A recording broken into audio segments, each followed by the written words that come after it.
Well, we're excited here in the studio today. We're going to be talking about the Passover, and we have Pastor Matthew Hartman from Lion of Judah World Outreach Center to tell us more about it. So welcome, Pastor. It's awesome to be here. Thank you, Virginia.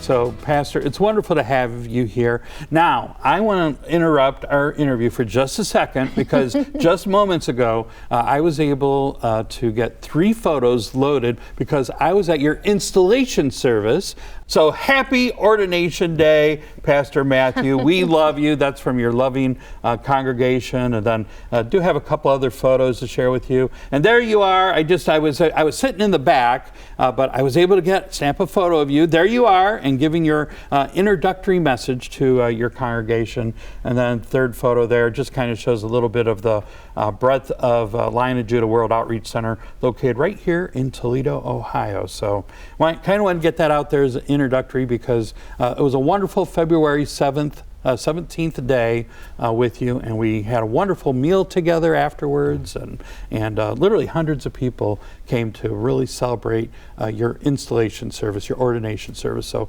congratulations, Pastor. Thank you. It was great to have you there. A real honor to be installed as the pastor at Lion of Judah World Outreach Center.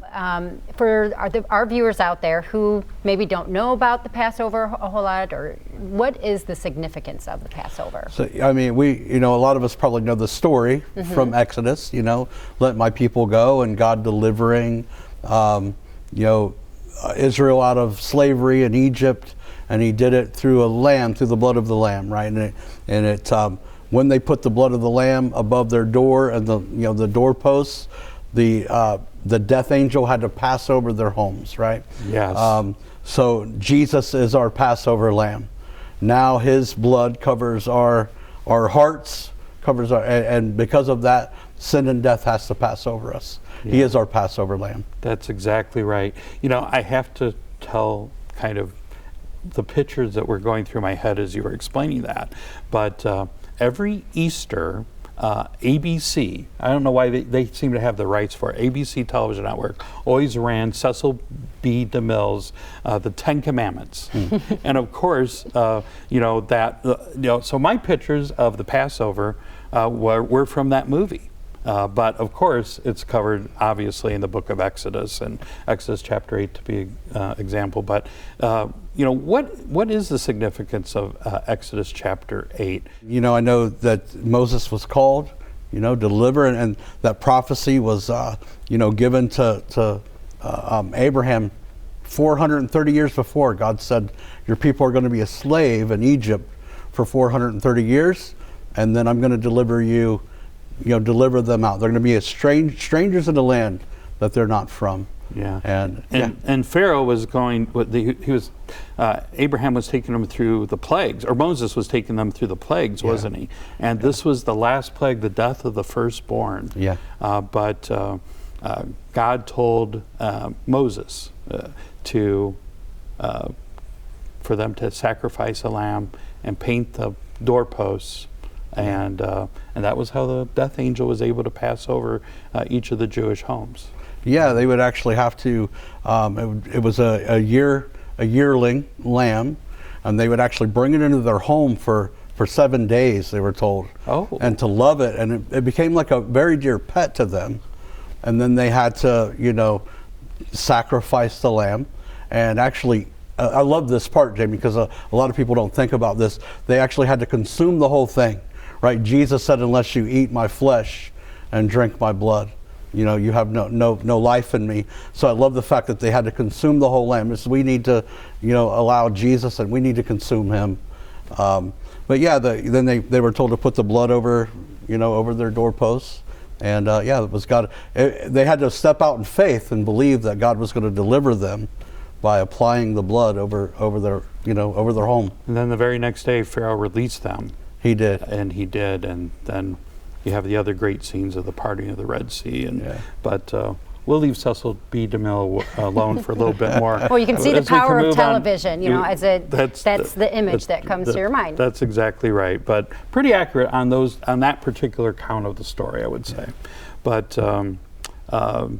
But let's cross the bridge, because that's an Old Testament story. Yeah. Jesus is the Lamb of God. And how did he become the Lamb of God? And would you fill in the blanks a little bit for everyone? Yeah, I just think of John the Baptist knew, right? John the Baptist seen him coming to be baptized, and he pointed to him and said, "Behold, the Lamb of God who takes away the sins of the world." And he did that by being just like that lamb in Exodus. He had no sin. He was blemish-free, right? The lamb had to be blemish-free and perfect. And Jesus walked that perfect life without sin, and enabled him to be that righteous, perfect sacrifice for us, laid his life down, and shed his blood. So, we hear now that the significance, the meaning of Passover, and why it is important to, celebrate it. And I know that your church is going to be having an event. So, we have you here to talk about that. So, what can people expect? What will this celebration, the Seder dinner, look like? Absolutely. If I could just connect it for a minute, because I know a lot of people don't understand the connection of what's called the Seder. And the Seder means order. So we're walking through the order of something that's been done for thousands of years. Jesus, when he was celebrating the Last Supper with his disciples in the upper room, he was literally celebrating a Seder meal.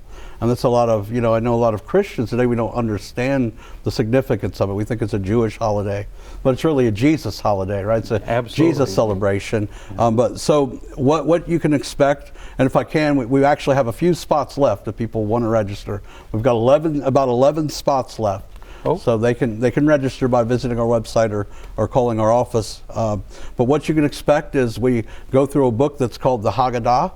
And there's a Seder plate that has various pieces and parts on it that represent the different plagues and the different hardships that Egypt went through. And we walk through it and connect and see how all of it, like Rabbi Schneider says all the time, how the Old Testament and New Testament connect like a hand in a glove. Yeah, and I think there's 6 representative foods that people will consume that night, except for the shank bone, right? Yeah. So people don't understand that. Go to the Seder dinner and you certainly will understand that then. But then Jesus he used 2 of the symbols to really institute communion out of the Seder dinner. Would you share a little bit about that? Yeah, he lifted up the bread and said, "This is my body broken for you." And then he said a blessing over it and broke the bread and passed it. And then he lifted up the cup and said, "This is my blood shed for the covenant," right? And he blessed it and passed it. And that's what we call today the Lord's Supper, communion. And then he said, "As often as you do this, do it in remembrance of me." And I think one of the significant depths of understanding that's been lost is he was literally talking about the Passover.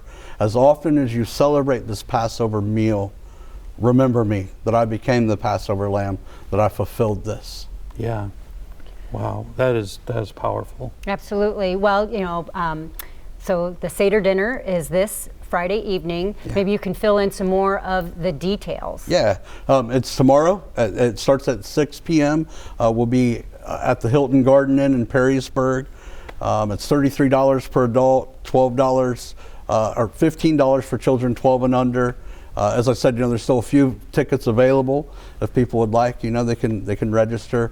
I encourage, if you haven't been to one, I encourage you to come and to make that step. It really puts a depth of our understanding of our faith. We're going to have a special guest worship artist with us. She's from Israel. Her name's Sigalit, and her team will be with us.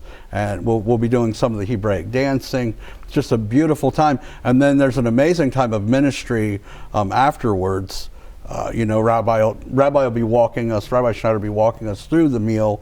And then I would like to encourage people as well, if you can't come to the meal, Saturday night we're actually having a night of supernatural. Rabbi's really expecting the Lord to move in healing and deliverance, because this is a time of deliverance. And that'll be at the healing. Church, right? That'll be at Lion of Judah. It's free and open for anybody to attend. Okay. If you're struggling in your body, I want to encourage you to come because we're really expecting the Lord to do something. That's 7 p.m. We believe that God heals people Saturday. today. Yeah. So what? I'm sorry, I think It's at 7 p.m. 7 p.m. on Saturday. Yeah. Friday night, when does the Seder dinner begin? It begins at 6 p.m. 6 p.m. Yeah. And of course, it'll be led by Messianic Rabbi Kurt Schneider, your and my very good friend. Yeah. And once again, congratulations on your installation as the new senior pastor at Lion of Judah World Outreach Center. It's been wonderful to get to know you even more in these days. Yes. Thank you, Jamie. Thank you, Pastor. Well, we actually do have a promo that tells more about your Passover event, so we'll go ahead and take a look at this. Awesome. Join Rabbi for Passover, 3 days of teaching and a Seder dinner April 26th through the 28th in Toledo, Ohio. On Friday, April the 26th, enjoy a Passover Seder dinner held at the Perrysburg Hilton Garden Inn. Advanced registration is required. On Saturday and Sunday, Rabbi Schneider will be ministering at Lion of Judah World Outreach Center at 5732 Douglas Road in Toledo. All events will feature Israeli worship leader Sigalit music. Visit lionofjudahtoledo.org for more information or to register for the Seder. You can also call 419-474-2328. If you would like to attend regular services at Lion of Judah, they're offered every Sunday at 10:30 a.m. and every Friday at 7 p.m.